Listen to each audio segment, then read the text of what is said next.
या कार्यशाळेच्या निमित्तानं जवळपास 40 विविध लेख वेगवेगळ्या ठिकाणाहून वेगवेगळ्या प्राध्यापकांनी दिलेले आहेत आणि ते आपण यामध्ये छापलेले आहे. त्याचं विमोचन सन्माननीय सर्व मान्यवरांच्या हस्ते आपण केलेले आहे. यानंतर कार्यक्रमाच्या सन्माननीय उद्घाटिका मान्य कमलताई ठकार यांना विनंती करतो की आपण औपचारिक उद्घाटन या कार्यशाळेचं झालं असं घोषितही करावं आणि त्या निमित्तानं आम्हा सर्वांना आपण सखोल असं मार्गदर्शन करावं. मान्य कमलताई ठकार.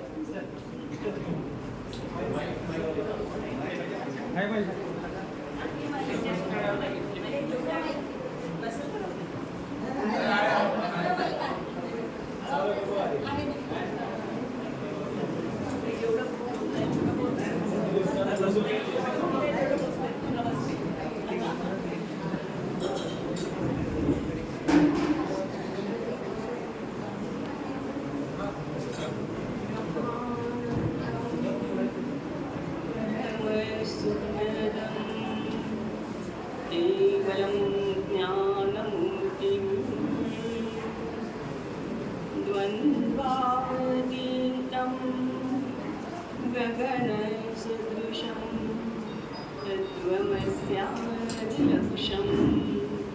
एकं नित्यं विमलचलं सर्वदी साक्षिभूतं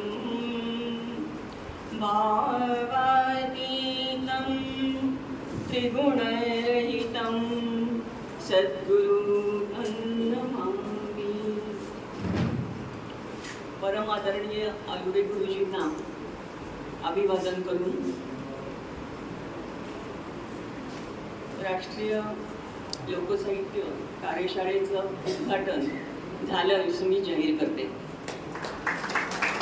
या कार्यक्रमाचे अध्यक्ष माननीय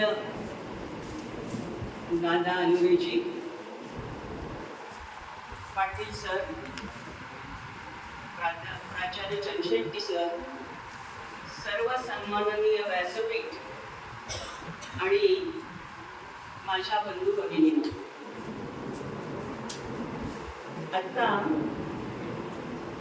अलुरे दादांनी फार सुंदर असा सत्कार केला.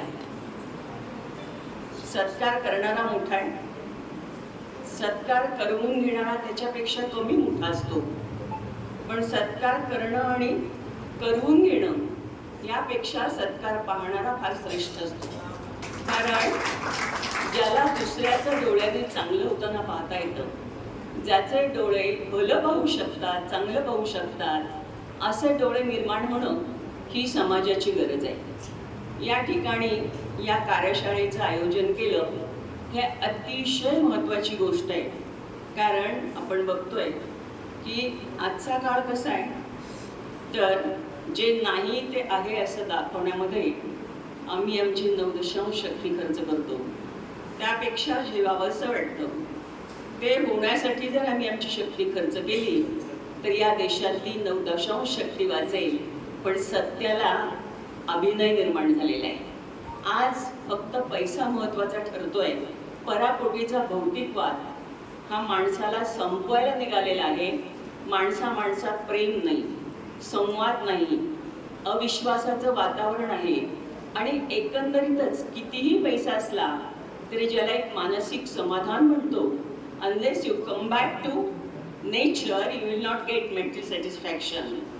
मूळच्या निसर्गवत स्वभावाकडे आपण आल्याशिवाय खऱ्या अर्थाने आपल्याला मानसिक शांती, समाधान हे मिळणारच नाहीये.